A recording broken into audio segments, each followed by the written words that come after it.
Welcome to The Winning Hand, the podcast about Marvel Champions, one card at a time. My name is Boom Guy. I am the stagecoach master of this journey through Marvel Champions. I am joined today by my trusty co-host and friend, Andyr. Me?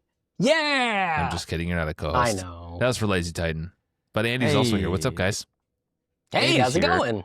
It's me. So you guys are curveball We're today. here. Thought you might appreciate that. Yeah. This is I my love first time to curveball. get to hang out with Lazy Titan. Like, I'm Yeah. excited. It's your first time on the podcast, right? No. Second time on the podcast, Second but time. first time that with counts. you. Yes. First time that counts. Do you Not a remember real when you were episode here unless I'm before, Andy? I do. We were talking about the card Take That. We were. Have your thoughts on that card evolved? Do you like that card or not like that card? I like that card. I still like that card. I still am a 6-7 on it and not the meme type. You didn't. Man, It was I can just see you everybody walked in their right car. into it. Everybody in their You cars had to bouncing their hands. ask. No, I think my thoughts haven't changed that much about that card. It's solid. You have to have the right hero Yeah. for it, but it can be fun. Agreed. It's great having Nightcrawler around, but then when I think, oh yeah, we're already 2 waves past Nightcrawler, so Ooh, is he not even current anymore? He might not be current. Sorry to all the current players out there. sorry to the Nightcrawler fans out there. I don't He think just there got are any. legacied. There's one of you out there. I know. He just got There's archived. at least one. Yeah, just to the. He's not even in the stacks anymore. He's in the deep archive. Okay, Nightcrawler's well this is supposed to be vintage. episode 88. We are Ooh. off track just from the jump today. Welcome, folks, for joining us. We're already just kind of chatting here. As I said, this is episode 88. We are talking about Even the Odds today, which is a fun card, and it's one we get that has 2 arts again. So we don't get that all that often, but we get to talk about 2 different arts today. The real ones will feel no joy from this, but I will describe it to you as best I can. The new ones on YouTube, you'll get to see it at its glory. We're going to talk about this card. We are going to read the latest Apple Podcast review because I promised if you left one, I would read it, and someone took me up on it. So here we are. We are also going to talk about what we've been playing recently before we get into the card of the day, and then we have decks at the end. Andy and I built decks and tested them and played them and brought them along today to share on the episode. So you'll get to hear about those later on. So stay tuned for that. Before we get into all of that, let me just say, as I always do, if this is your first time here, welcome to the podcast. I hope you enjoy it. If this is not your first time here, I hope you've already left a 5-star review.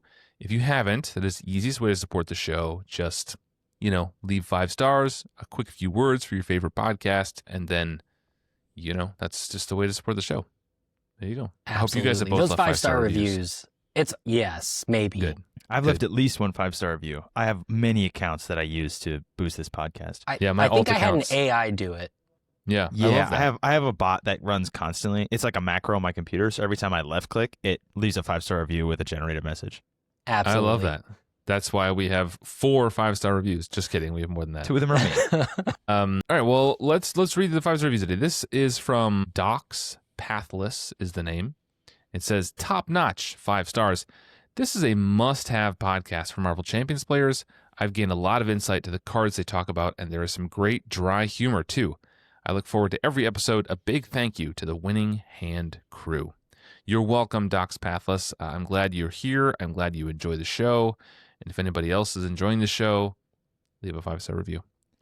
We All right, definitely then. try hard on the dry humor side of this. I was And gonna by say, there's we, no- I mean the generic we. There's no dry humor in this podcast. We're an entirely serious podcast. I take this very If there's one seriously. thing about Lazy Titan I've never thought, it's dry. Yeah, I feel like we're just it's a very serious No, we play it. podcast. We play it straight by the numbers. There's no messing around. There's no time for humor in this A lot kind of of math, hobby. a lot of you know? numbers. Never. We're doing crunching numbers on what the best cards are, why we like them. Mhm.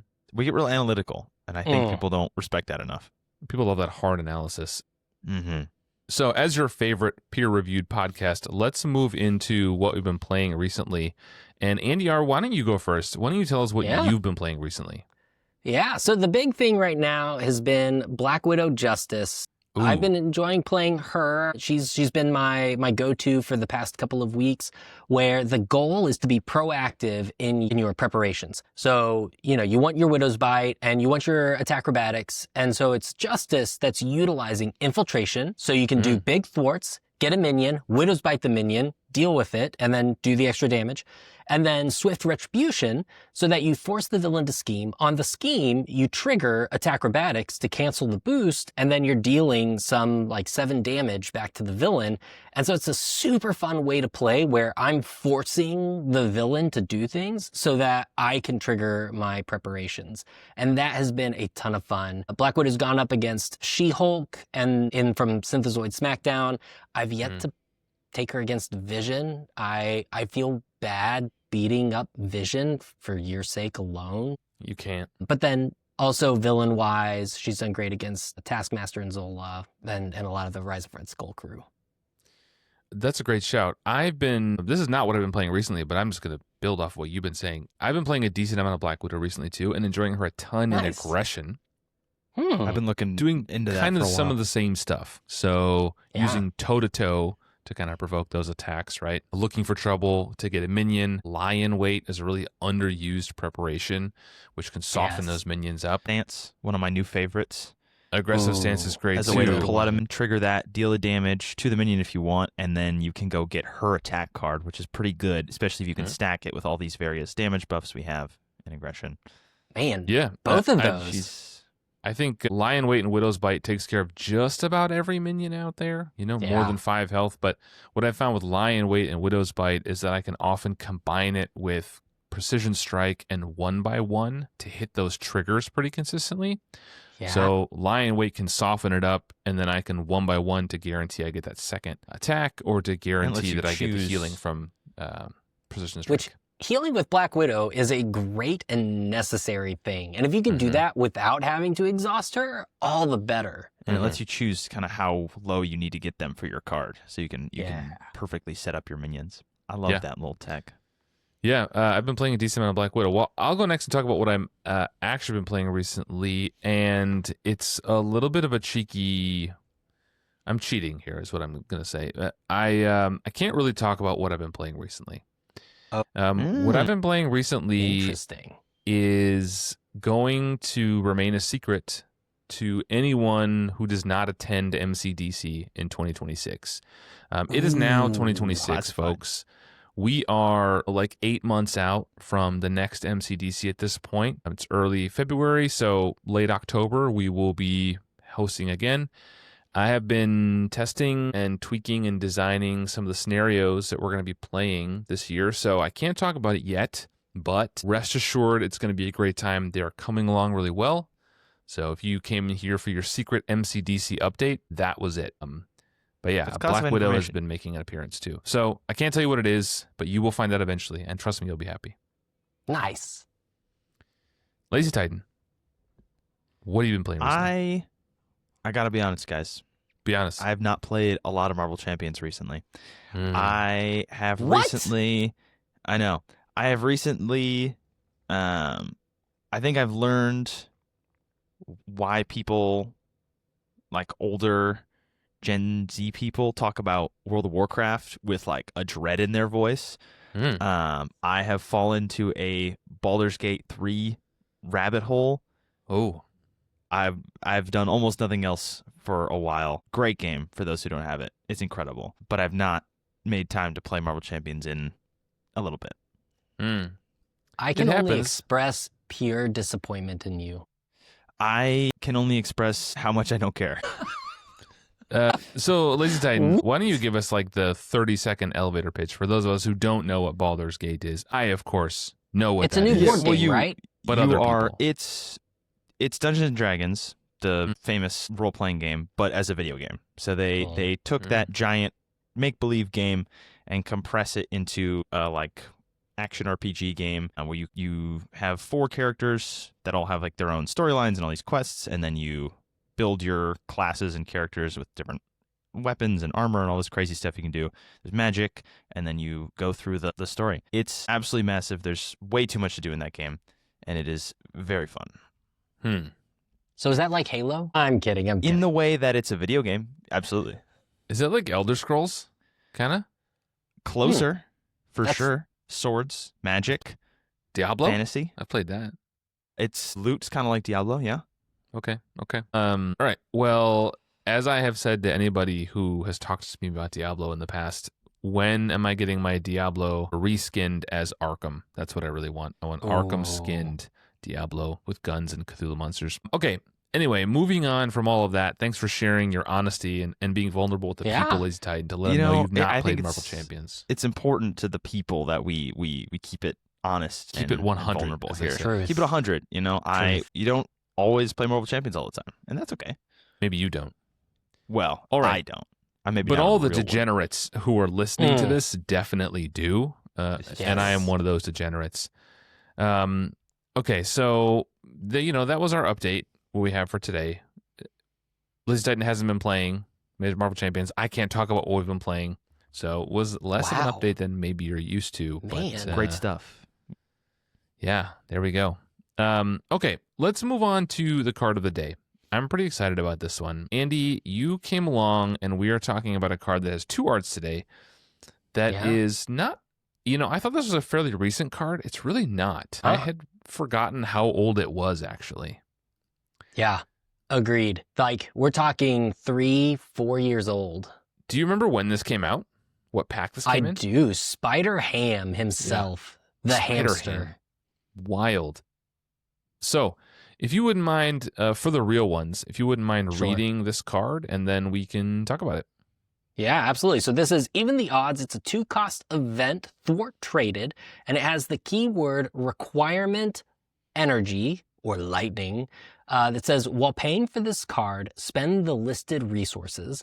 And then it's hero action, thwart. Remove 1 per player threat from each side scheme. Deal 1 damage to the villain for each side scheme defeated this way. Yeah.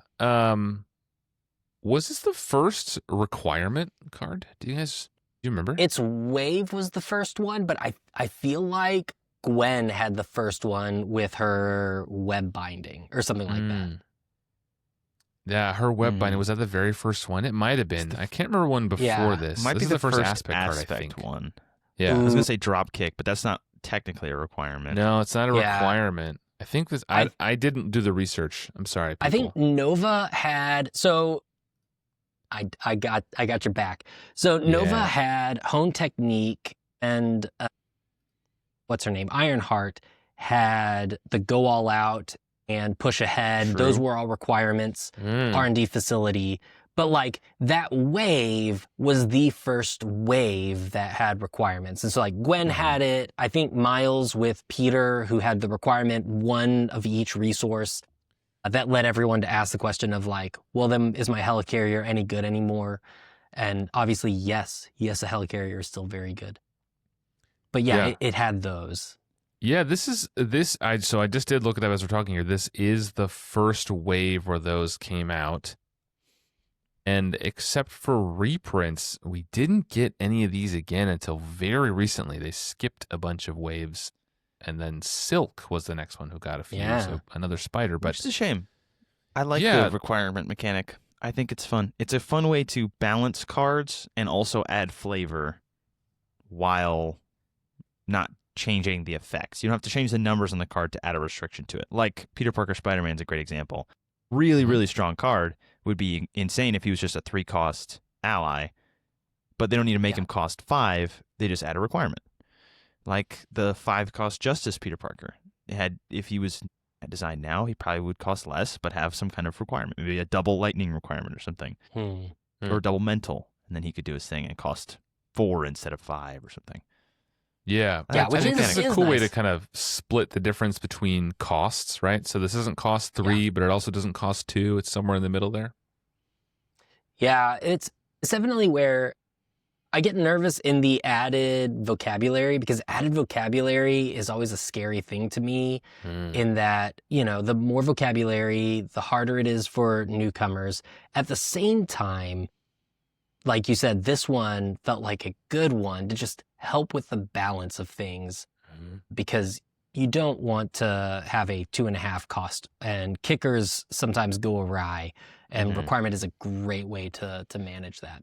I do think Marvel Champions has done a very good job of keeping the complexity creep to, or at least of like keywords, the keyword creep to like a good level where like we get new keywords and we get new effects pretty often, but it's usually within the set of rules that we already exist. You don't usually have to learn a new rule when a pack comes out. It just addresses something.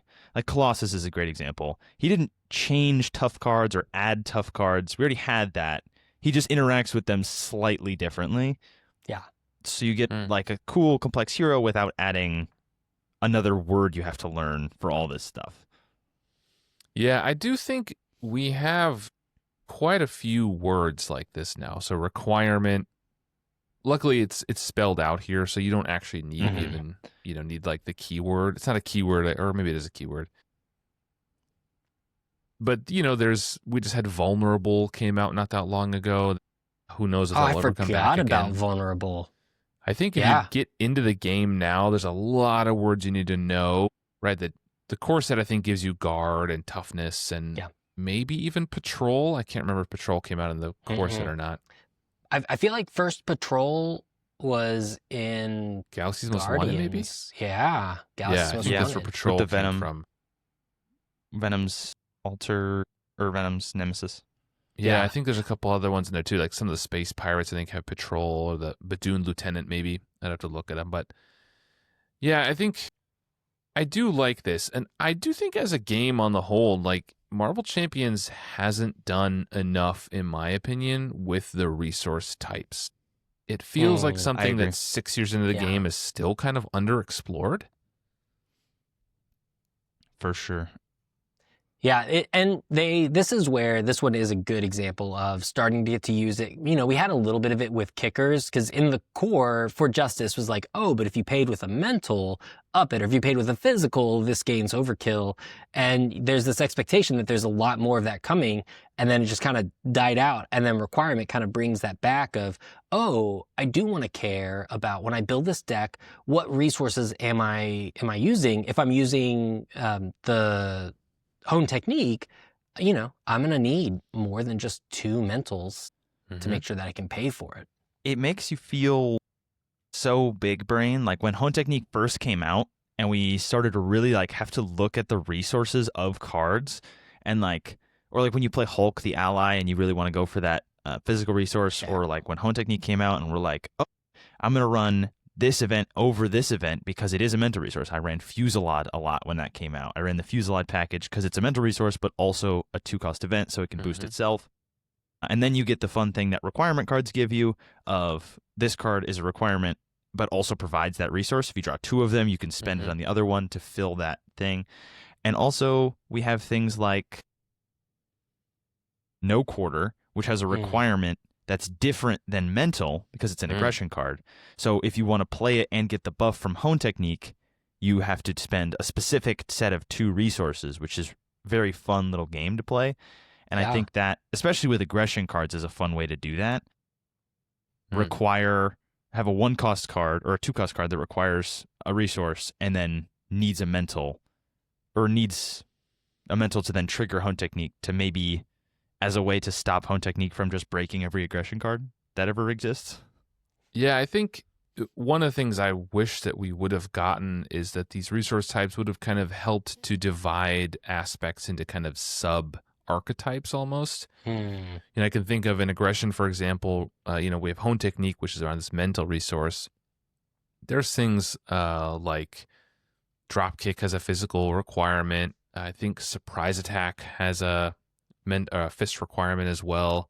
Cards like Relentless Assault has an energy requirement. It's not a requirement, but if you use an energy, you get the kicker. And I wish we would have divided more like, the energy resource kind of kicker subtype in aggression is going to be for overkill, and the mental is going to be for this hone technique. And it would have been a way, I think, to kind of divide out your decks and like, well, I'm going to go heavy on energy resources because I want to be hitting that overkill or whatever. Like if follow through had required energy, I don't know. I just think it would have been a cool way to do that. Maybe we could still kind of move in that direction as the card pool expands. But That would be a cool way to kind of subdivide these aspects a little bit. Even thinking in protection of the what doesn't kill me that has the requirement physical, which also matches ready for a fight. It has that same requirement physical, where you're right, like that could have been its own cool, where like readies and protection center around physical versus, damage prevention, which centers around energy. Yeah.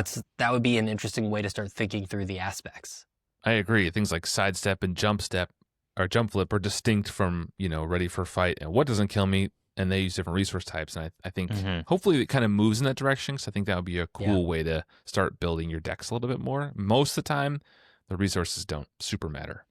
They feel like an afterthought a lot of the time. But it feels like we're slowly moving in that direction. But I'd like more of that. That's always fun. Same. Give me more.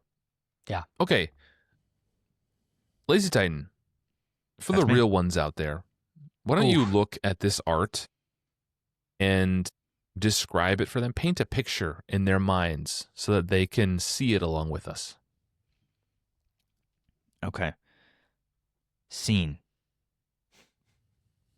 New York behind some kind of chain link fence. I ran out of words already.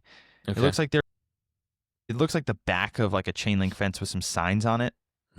I would guess some kind of construction site. And we have good old Spider-Man. I'm guessing Peter Parker in his classic suit. It's all ripped. He's clearly been in a fight, which you can also tell because he is standing on top of, looks like at least 4 of the Sinister Six. 5 villains all wrapped up in Doc Ock's tentacles, and he's tying a knot at the top. And a little bow. Tying a bow on this pile of villains that he's clearly just had a real bad day defeating. Yeah. But it's kind of triumphantly, clearly very exhausted, tying them up. Yeah, I see Ock, I see Mysterio, I see Sandman, Electro, Vulture, and then there's somebody else in the back with like a I can't bat-looking tell face. anything else. Could be Is there a Jackal? lizard? I don't know. Lizard, Jackal, maybe. Yeah, that's all I can really make out. There's 6 villains, I think, here. Are they sinister looking? I mean, I would say so. Yeah. I would say at least a few of them are sinister. What do we think about this art? I think it's great. And let me just say, for people who are here, this art is from Spidey Volume 1, number 12 from 2016. And this came in the Spider-Ham pack, as we mentioned. You were saying, Liz Dyne, I'm sorry, I interrupted you. You were saying how great this art is. So go on. I think it's great. I think it feels like I guess ties a little bit into the theme, but I think that even the odds title feels like it fits this art. Feels like Spider-Man has had one of his characteristic, iconic turnaround moments where something bad has happened. Either he's gotten evicted or whatever has happened. These villains have kidnapped Mary Jane. Something bad always happens to him. Something's happened, and he's decided he's got to clean up the city. He's gone on a rampage. He's knocked out the whole Sinister Six. They're doing some scheme. He takes them all out, cleans the table, evens the odds. Feels like he just put in a lot of work to get all these villains locked up, and he feels like he was going for some kind of, this is like a big part of his, not crusade, he's not Batman, but like his fight to clean up New York, to help the city.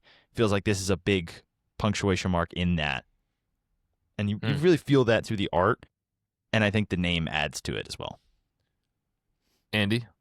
Yeah, I have to say, like, I hadn't noticed that he is wrapping them up and tying them in a bow. The most that I had noticed was he was using what looks like infinitely long tentacle arms to wrap them up, which seems like it's from Doc Ock. But seeing that it's a bow, like a gift, cracks me up to no end in Peter Parker style. So I'm going to say, like, I definitely like this. I like the character of it. And like Lazy Titan called out, like the suit's ripped up. It's been a minute. And I think like with even the odds and him able to wrap them up, it's pretty good.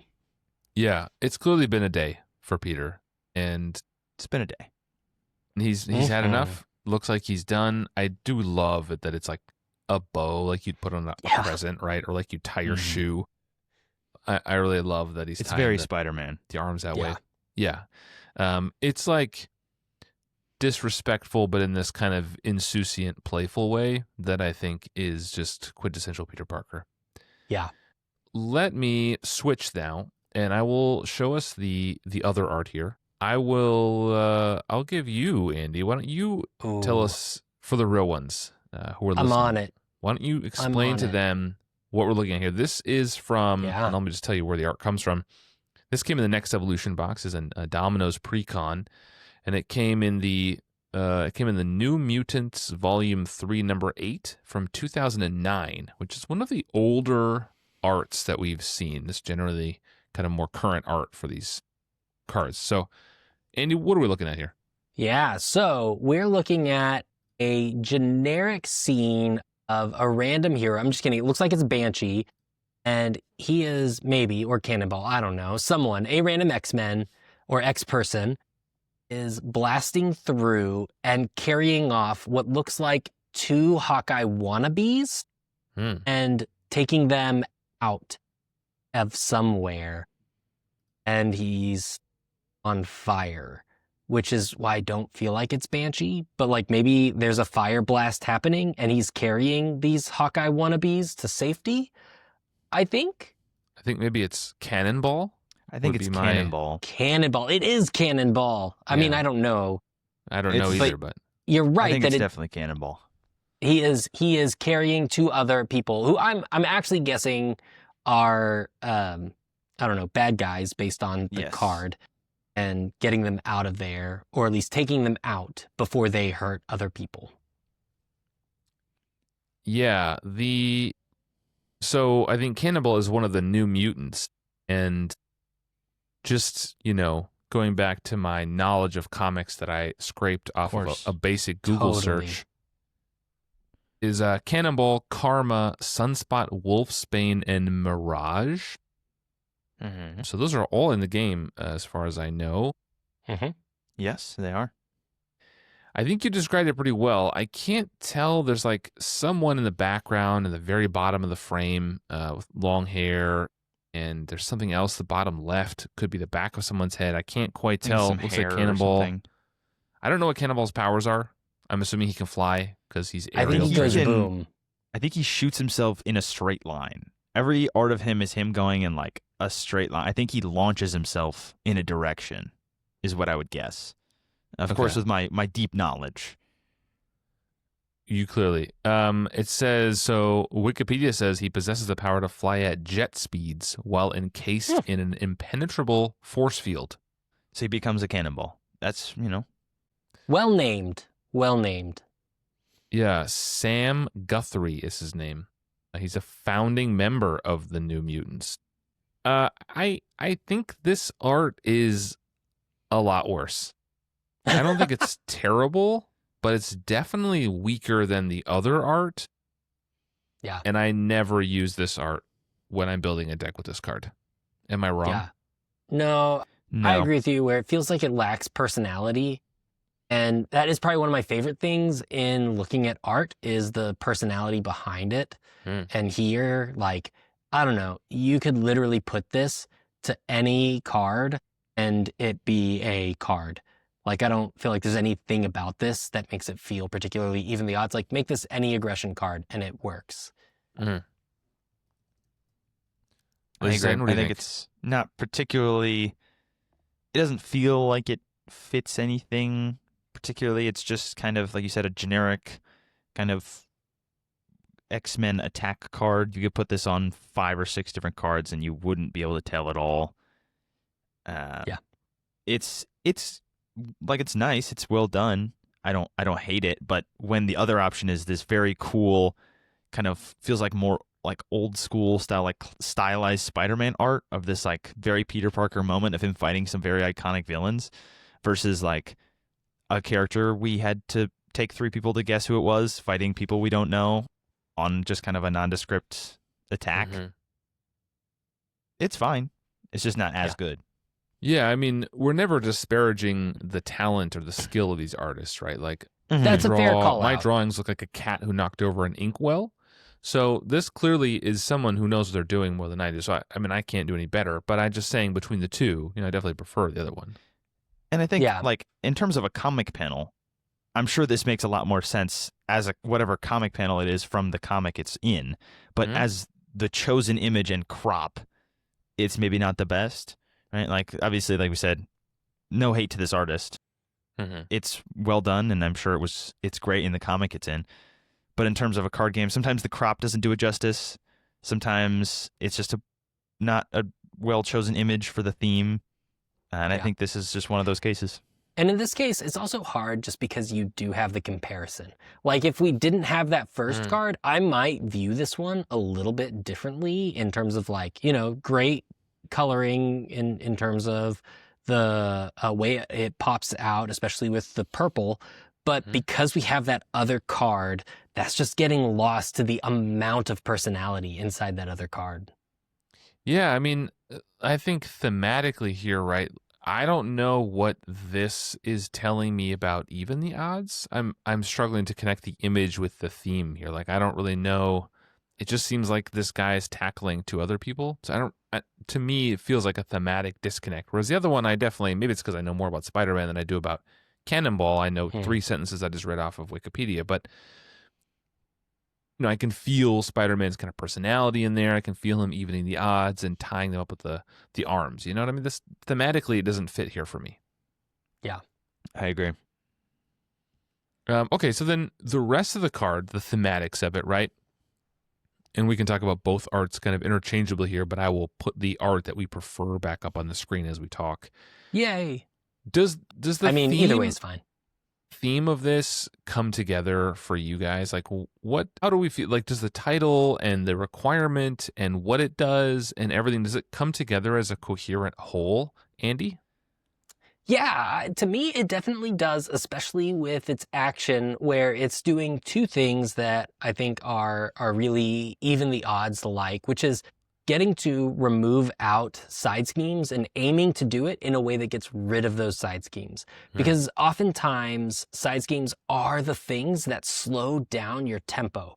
And so for this to take them off the board is always a breath of fresh air to the table. And then to do some damage just for the fun of it, I feel like it's very thematic to what it is. Like when you play this in 4-player and you get rid of 3 side schemes, like, you can just feel from the table, fantastic. We have space to go after the villain now.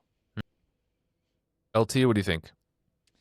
I think this card has 3 parts, and I think any 2 of them fit together thematically very well.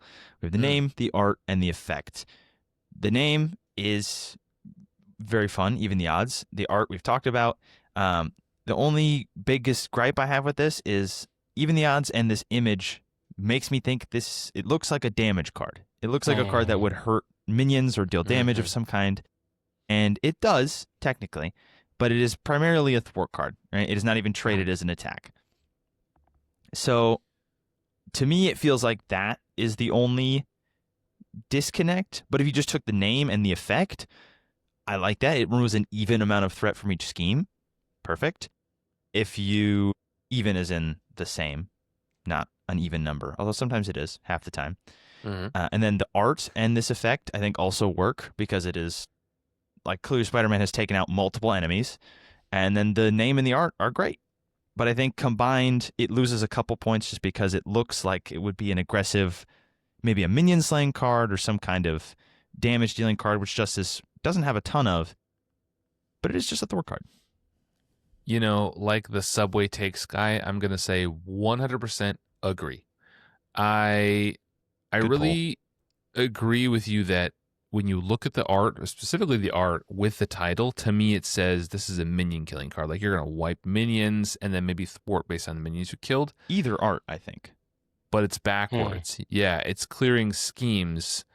I also don't know how the energy requirement comes into play here. Like, thwarting has, especially multi-thwarting, like multitasking, traditionally comes off of the mental resource icon. So I'm not sure why it's different here or what the need is or the thematic reason it had to be energy resource. Maybe they just were trying to balance it mechanically and use something different. I'm not sure, but that kind of pulls me out of the theme of this card as well, because I don't really know why it's using energy. Do you guys have any ideas on that?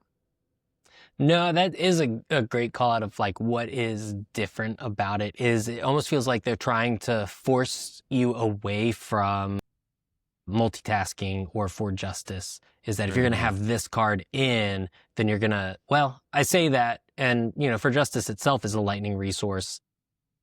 But yeah, I think for them it is that way to kind of differentiate it from other multi-thwart cards. But even I'm trying to think of like both 3 Steps Ahead and Problem Solvers, and I don't even know how those. So like all that to say, yeah, no, I don't understand why lightning. It could have been physical, and I would have felt the same effect. It could have been physical. I think the aspects kind of laid their markers down early, or the designers did within these aspects, right? They gave us martial prowess, and they gave us nerves of steel and protection, and they gave us sense of justice. Injustice, and each of those created the kind of resource type that we associate with that aspect now, right? Like physical resources with aggression and energy resources with protection, and the mental resources here. And I'm fine they went away with it, right? Like I said, relentless assault and aggression uses energy. That's fine. I just don't really know why this went away, especially when other split thwart cards already exist. So it kind of feels like it should have been that. They're trying to get you to not use sense of justice, maybe. So the thematic whole, it feels a little disjointed as a card to me. Like I'm not sure why it looks like it should be a damage card, but it's not. Don't know why it's using this resource type specifically. And then the last bit, the damage, maybe I'm getting too much into the power of the card, so I'll save that. But that's kind of where I'm at with the theme on this card. LT, were you going to say something else? I was also going to say about the lightning resource. I don't think any other Justice card has a kicker for lightning even. It's like a completely unique effect. Yeah. That maybe that's what they're going for like blended cards that do damage and thwart. Maybe that's where they're going, but we've gotten no evidence of that in like the last 4 years since then. Just feels kind of out of place when it could have been physical to indicate that it's damage. It could have been mental to fit more with the Justice theme. But instead they just picked a random type that is, I guess, arguably the hardest to generate because you don't have your resource generator in Justice. Not a lot of heroes generate like a random light energy resource. You have like Thor, and then there's a bunch of heroes with wilds. It just feels like a weird choice that doesn't fit anything, especially because this Spider-Man has no lightning themed powers, no energy themed powers. In fact, his 2 big characteristics are his strength and his smarts, which are 2 other resource types. I don't know. It just doesn't connect for me. Same. Andy, you say something? Yeah, no, I mean, I think that's a fair call out. The only thing I can think of is that it really does make you question kind of how you build around, because like oftentimes, at least for me, if I'm using this, I'm using it in 3 or 4 player count, and I'm also bringing Overwatch with me. And Overwatch being physical means that because this is lightning, I have to be more careful on what my resource makeup looks like. But in terms of theme, that doesn't help solve the question of theme. It just says to me, oh man, they might be trying to balance this, so you can't just, put in a bunch of high thwart cards and then expect this one to go kick off. Yeah. So I guess we're kind of into the power now. You mentioned you put this in 3 or 4 player. Is this a multiplayer card for you?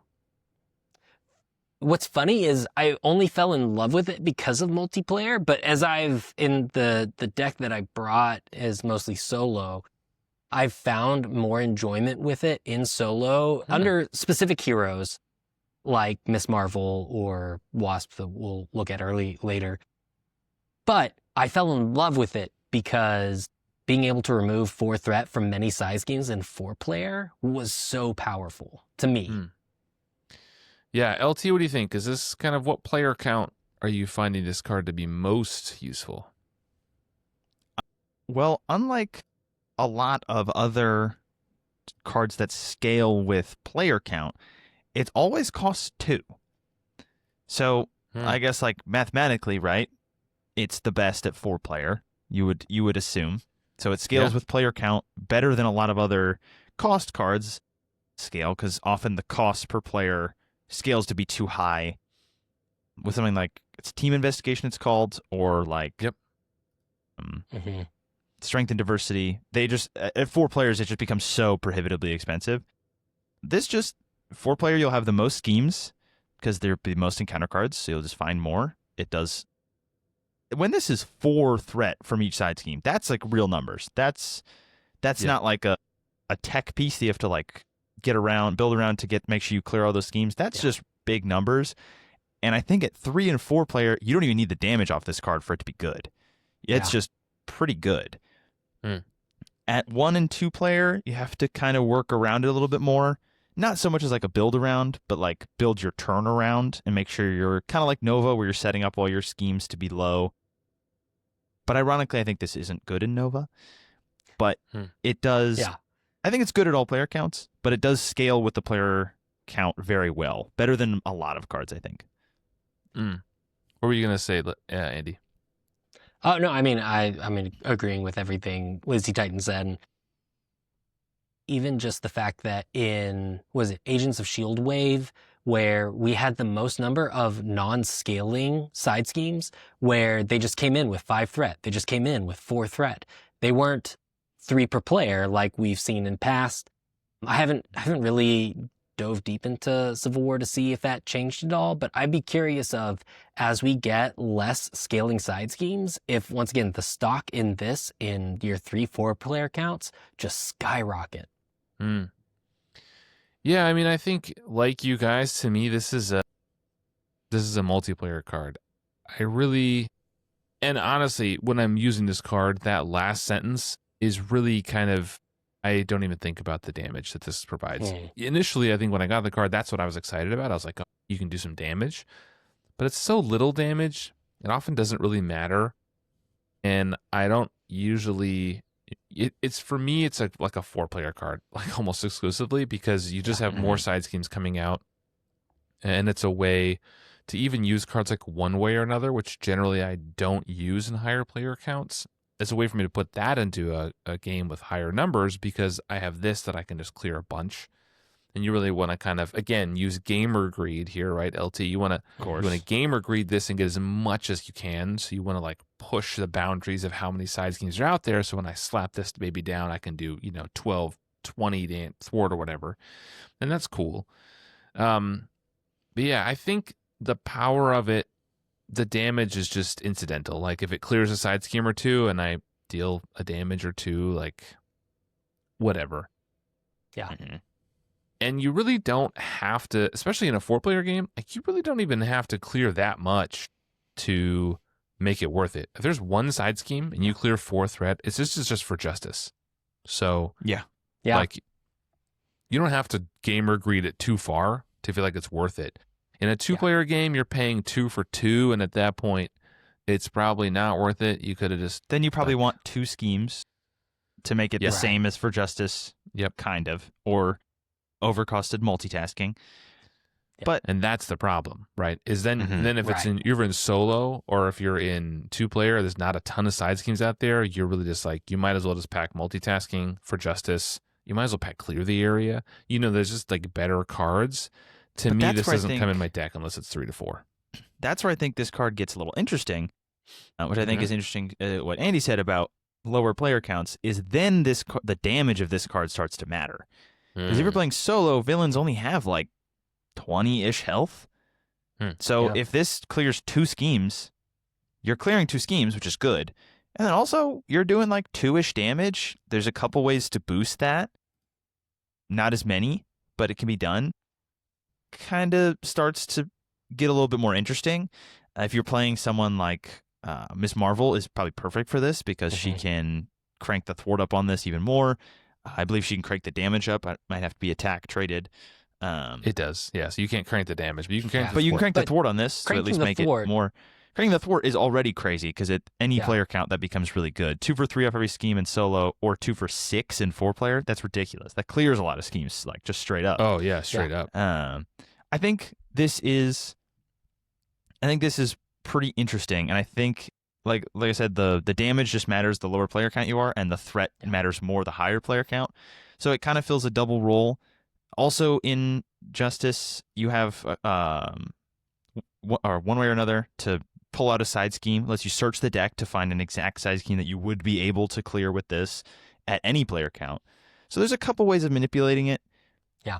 I don't think it's like the best card out there. There are probably better Justice cards, more efficient, especially those all-stars like Clear the Area, multitasking. For Justice even, it's just more reliable. But this, I think, has definitely some play.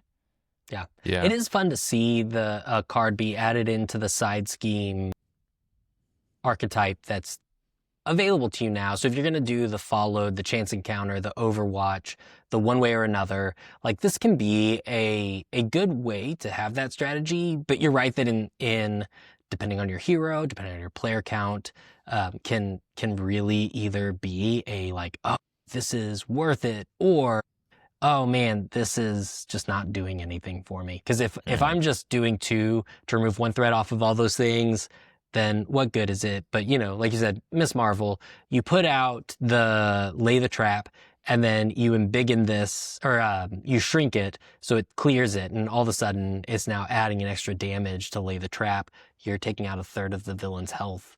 Like this, it's not bad, but man, you had to be intentional to make that happen. Yeah. Yeah. How fun is this card, guys?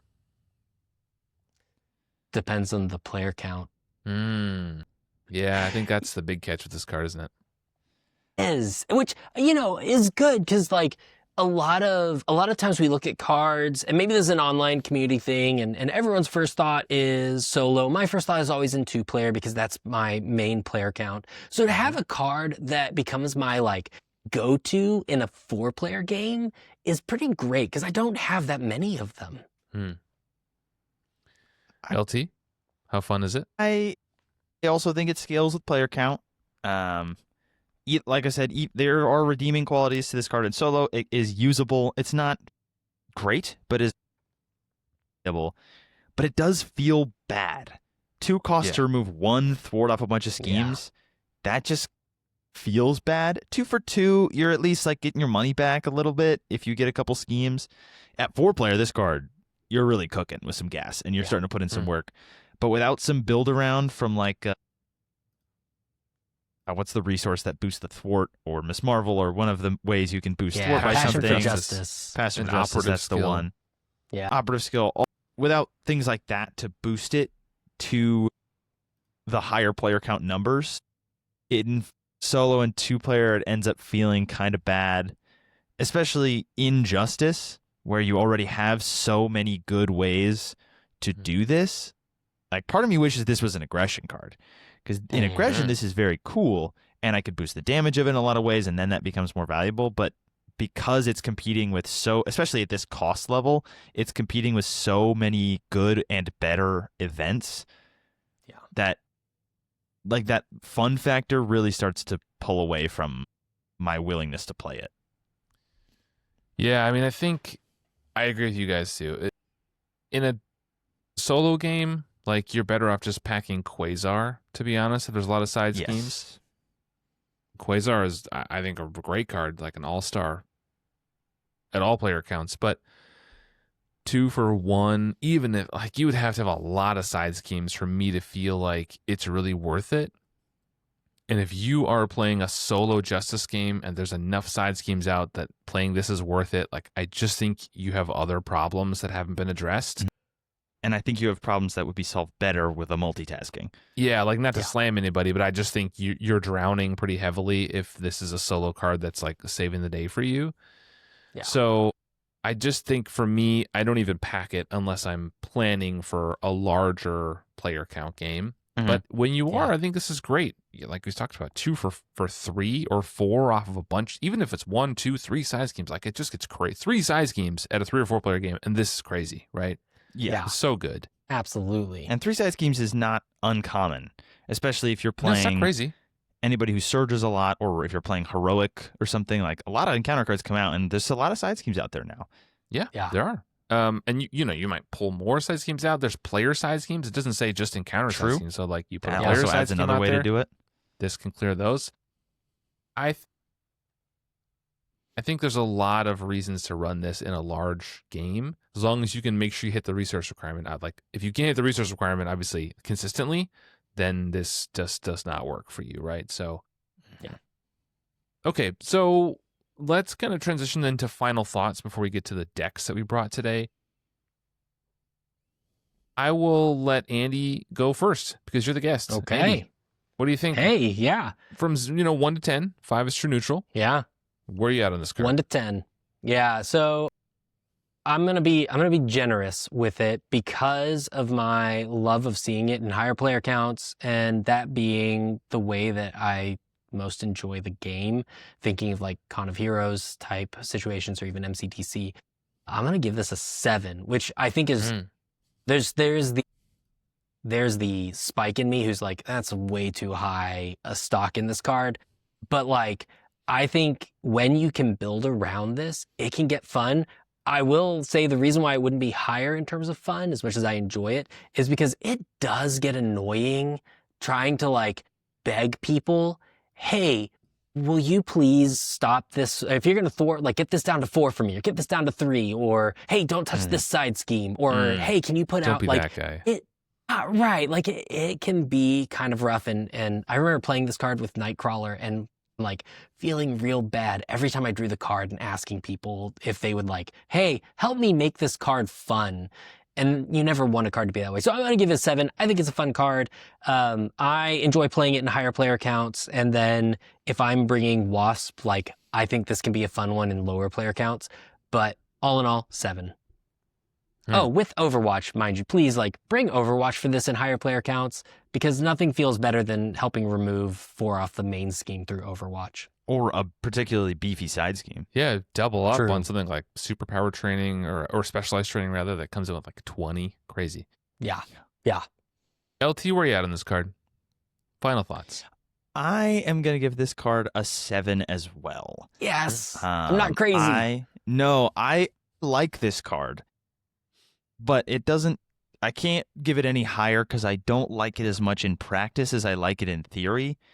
We talked about the requirement. I like requirement as a mechanic. It's fun. It plays into the resources. Why they chose this resource, I don't know. But I like that they have that. It's a good way of making this card slightly worse while still keeping it playable. It's also one of the very few cards that scales with player count that doesn't scale cost, like I said, which is very fun and interesting and adds different levels to this card. I think it scales really well because the damage is limited, but the thwart changes to fit the player count. And only removing off side schemes. It's not super powerful.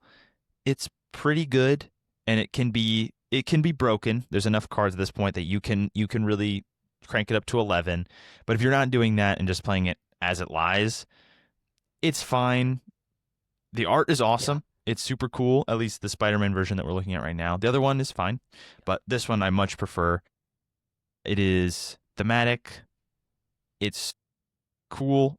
It's fun when it works and when you can get it to do something, and it's a fun card to...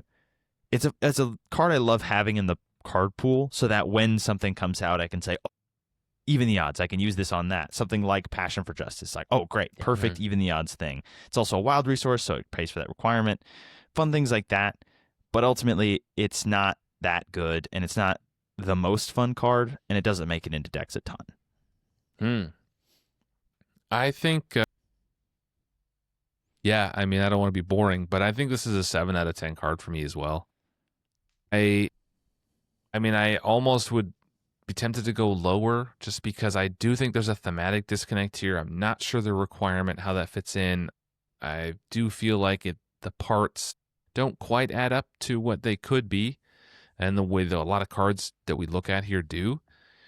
But again, I just sound like I'm parroting what you guys said, but in higher player counts, right, 3-4 players, this card comes in clutch, and it can prevent a bunch of stuff from overwhelming the table, And, if you're the Justice player, chances are you're the one doing most of the thwarting or a lot of the bulk of the thwarting at the table. So this is just a good way to clear a bunch of that out. Hitting that requirement can be tricky. So there's a few heroes, I think, that are specifically good or that have tools to make sure you hit that consistently. And a little bit of damage. If you clear one side scheme, might ping a tough card or do a little bit of damage here. It is only the villain, which is kind of a bummer also. I think that lowers it for me. If it's just like deal 1 damage for each side scheme, then you could like ping some minions or some toughs, and I think that would make it even a little bit better. As it is, I think 7 might be a little generous for me. I think I'm feeling in a good mood today. You could go lower, and I wouldn't argue too much. And the second art, I don't know what that reprint art is. I just don't like that. Yeah, it's fine. Yeah, that's kind of where I end up. So we're all kind of the same on this. I think we have a lot of the same thoughts on this card. This is the second requirement card we've looked at because we did also look at Ready for Fight a couple episodes ago. That one I thought just fit a little bit better, the requirement, than this does. So yeah. That's kind of where I ended up on that one. All right. Now, if you're still watching and you want to talk about decks with us, I have Andy here. He brought a deck. I brought a deck. Andy, I always ask the guest, do they want to go first or second when sharing their decks? So, Andy, first or second? I'll go first. Let's do it. Yeah. Let's see how this works out. I love the confidence. Right. I'm going to share your deck on the screen, and then would you, talk us through it for the real ones? The new ones can see it on the screen. The deck is called Size Matters When It's Even. And name purposeful because like even the odds, I love that the title of the card has both even, odd in it, and then it's 1 odd per player. So you're just trying to get the odd side schemes out. Size matters when it's even. And we have the allies Daredevil, Eros, Quake, Quasar. For events, we have Agile Flight, even the odds. And then for player side schemes, we have Build Support, Generation X, Lay the Trap, Specialized Training, Superpower Training. For the resources, Energy Genius, 2 Passion for Justice, 1 Strength. And then for upgrades, we have a Heroic Intuition, 2 Operative Skills, 2 Overwatches. And the goal behind this is, especially in lower player count, solo, is to really make even the odds worth it. So you're going to, in big wasp form, get all the side schemes out. In fact, I think I'll probably add in a one way or another, get their player side schemes out, and then use her ability in giant form that when you thwart, which with your Heroic Intuition and I believe your helmet, you'll have a 4 thwart. So like you'll be able to get things down and spread it across, and then flip to your tiny form, play even the odds. And for the number of side schemes that you take out, you're able to do 2 damage to the villain for all those side schemes. Because in tiny form, for each side scheme that you defeat, you get to deal the damage to the villain.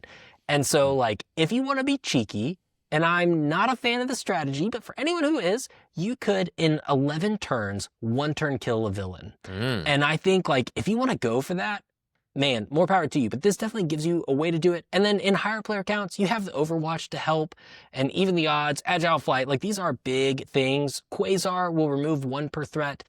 If you wanted to try to really make this thing sing, like I said, you could add in a few other cards depending on your player count.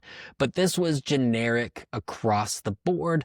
But I will say I did test this a lot in solo. And then obviously Overwatches, if you ever do any bigger thwarts, you can get the main down with it. Yeah, I like this. This is like player side scheme heaven. You really, it is. This feels like a vintage, 2023 deck where everybody was packing all the player side schemes. All of them. Man, give this to Cable. Give him operative skill, passion for justice, let him go to town.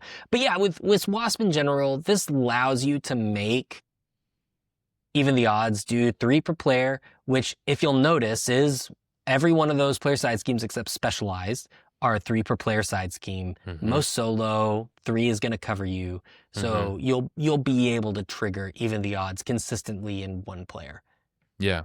One way or another is a good shout for this one. I think I'd probably look to include that one, but I do also like that, you also included Agile Flight, another way to split, her basic thwart splits in giant, as you mentioned. Quasar splits. So there's a lot of like spreading the thwart around. I think that's really cool. Thanks. Yeah, that looks really good. LT, any thoughts on this one? I like this is what I like about Wasp is her ability to split and do that. Her kit doesn't lean into it as much as I want with her, but I do use being able to split her basic activations and being able to split all your damage to set up that perfect turn. Yeah, I think is fun, and doubling up on the effect means that you're actually getting quite a solid payoff for this. So, Yeah. I think it's fun. I do think the I designers appreciate it. didn't quite lean heavily enough into any one thing for Wasp. I feel like she does a couple of things, but none of them like great. And maybe they didn't quite know what they wanted her to be. I think the splitting would have been a really, really cool thing to lean think into. it's cool. Right? Like if she was able to Yeah. split events to some degree, or she was able to split more man. stuff. You know, like I don't know. There had to be a limit. Obviously, she can't split everything, but there was a way for her to split things up, and that would make her really unique and feel thematic. But that's not the Wasp we have. This deck is cool.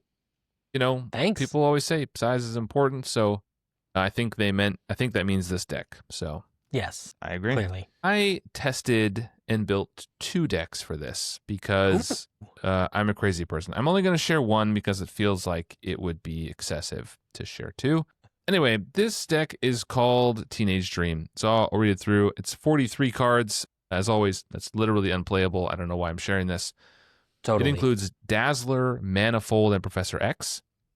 For events, I have 3 Concussive Blow, 3 Even the Odds, 3 Steps Ahead, and 1 Unlikely Duo.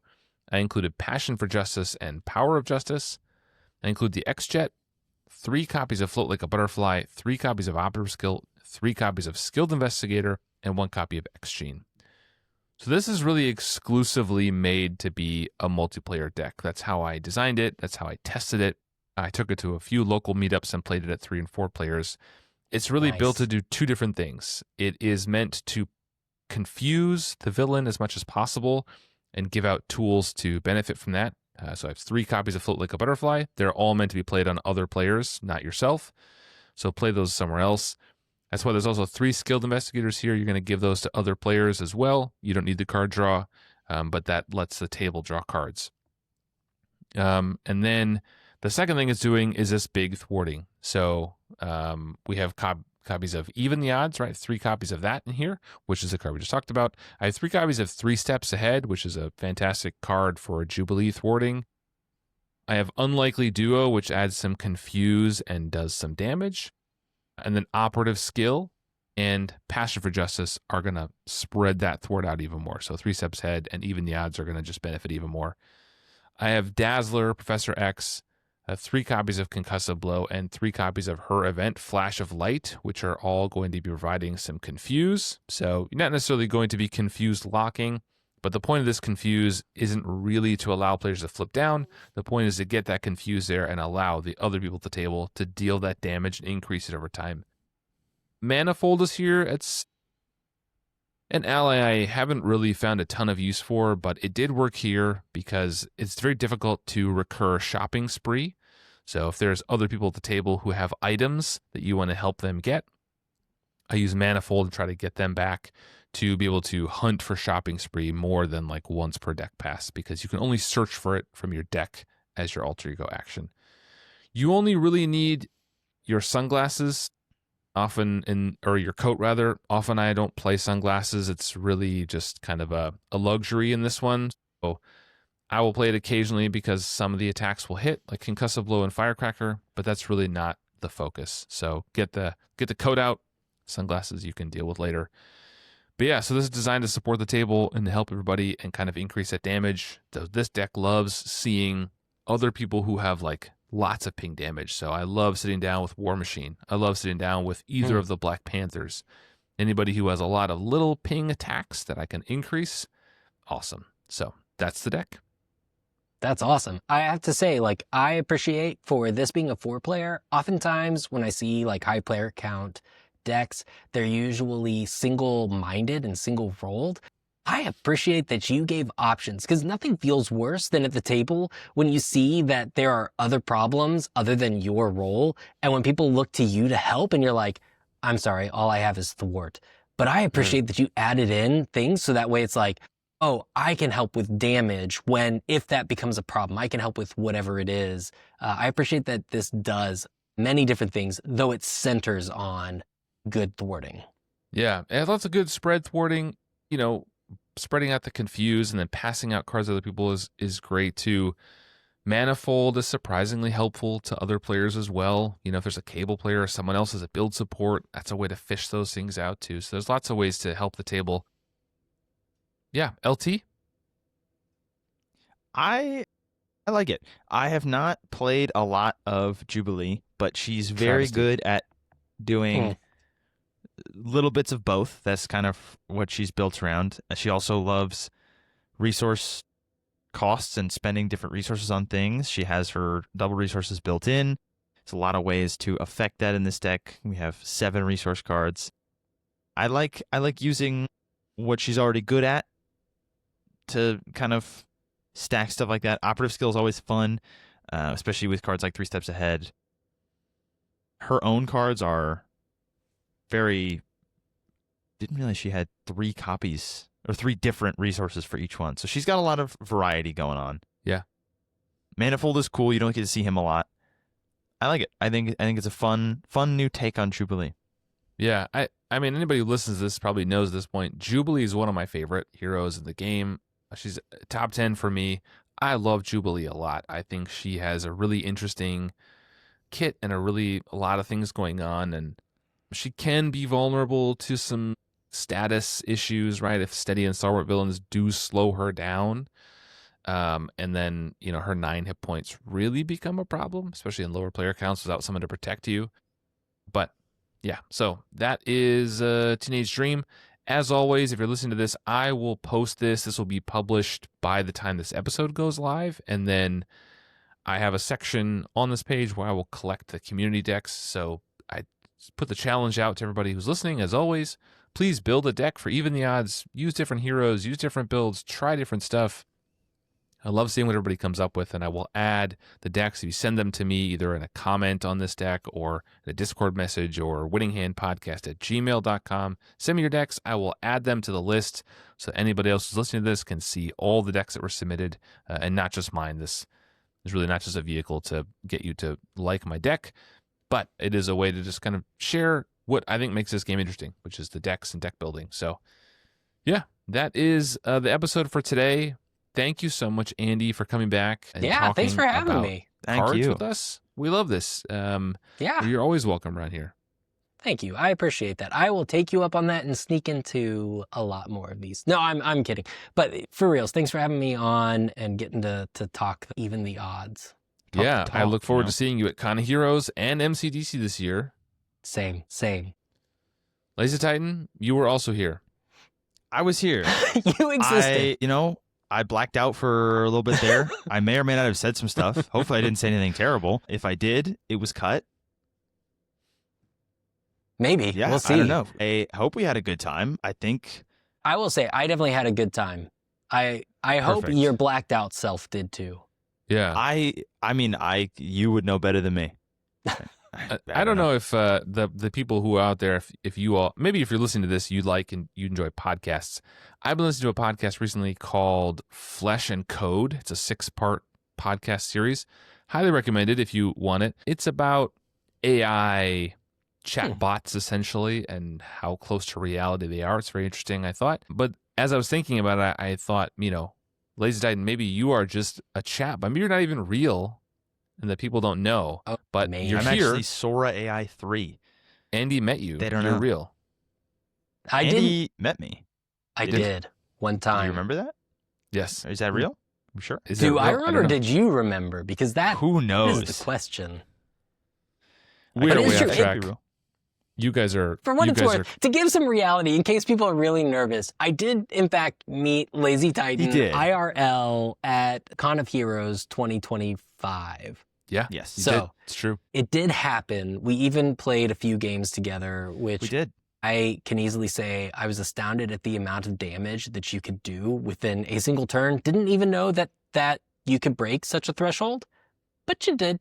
Hey, we gotta be out here representing the creed, the clan, the squad that we've built around this whole idea. So aggression is a mindset. It's a mindset, guys. Aggression is a mindset. Thanks for listening, and thanks for watching, everybody. We'll see you in the next episode. Bye, everyone. Later.